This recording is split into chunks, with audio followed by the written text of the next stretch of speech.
Hi folks, so we're going to just look at a discrepancy that seems to be a discrepancy, and then we're going to try and work it through.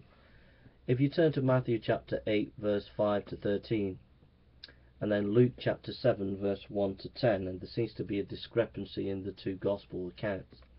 It says in Matthew 8 5 to 13, it says, when he had entered Capernaum, a centurion came toward him, appealing to him, Lord, my servant is lying paralyzed at home, suffering terribly.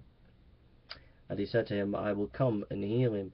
But the centurion replied, Lord, I am not worthy to have you come under my foot, but only say the word, and my servant will be healed. For I too am a man under authority, with soldiers under me, and I say to one, go, and he goes, and to another, come, and he comes, and to my servant, do this and do that, and he does it.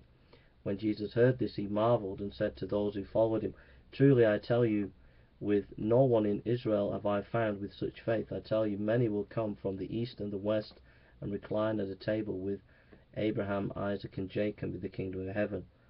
While the sons of the kingdom will be thrown into the outer darkness.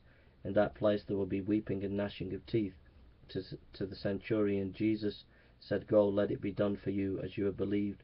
And the servant was healed at that very moment.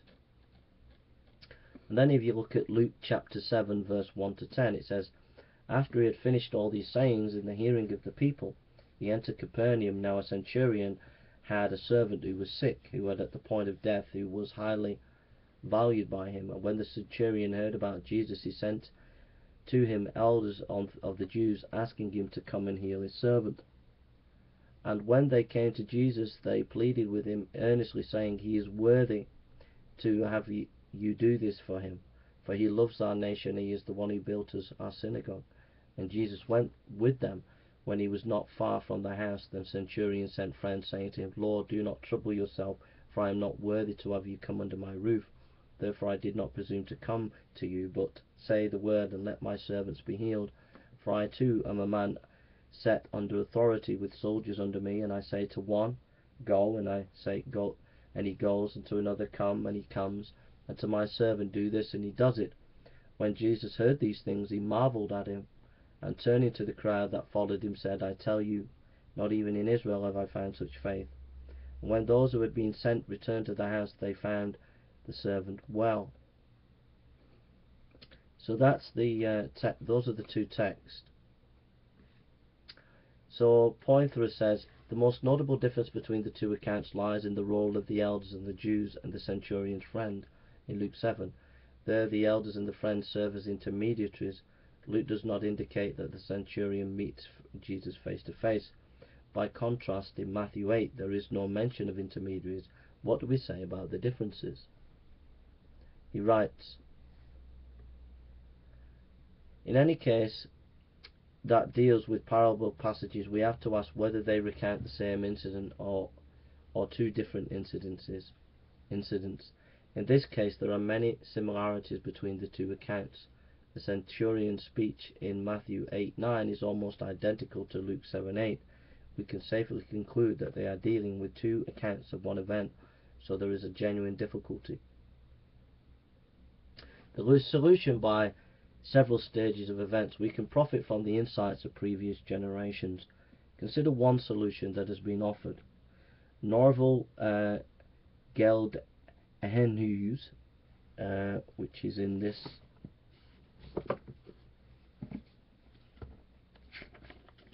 guy here. You can see it. Can't pronounce it. That's the scholar who gives the solution here.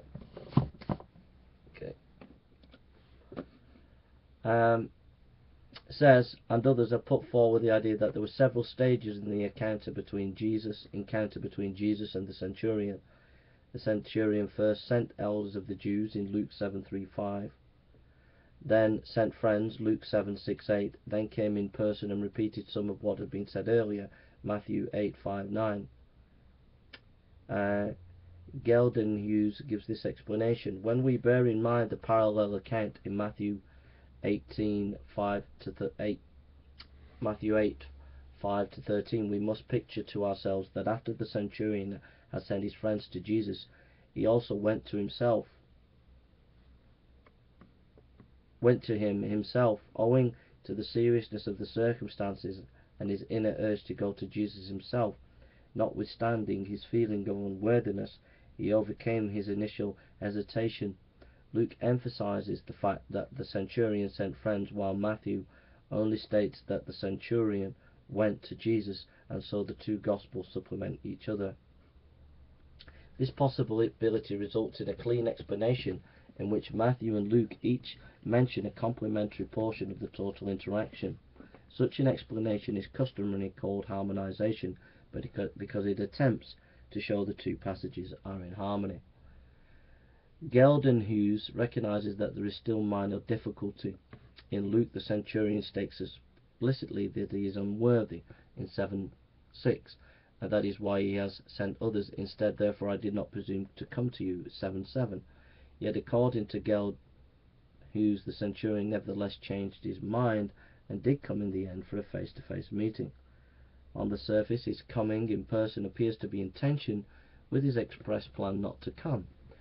But Geldenhuys supplies possible motivation by reminding us of the seriousness of the circumstances, by postulating an inner urge to come to Jesus, and by labelling his original attitude and initial hesitation rather than a firm resolve not to come. Because of his unworthiness, is all this possible? It is. Human motivation and decision making are complex and often include some wavering or change of mind. So we'll leave it there, but Poythress is just exploring now a couple of possibilities of how to understand this text, and we'll come into more of his idea of how to understand these texts.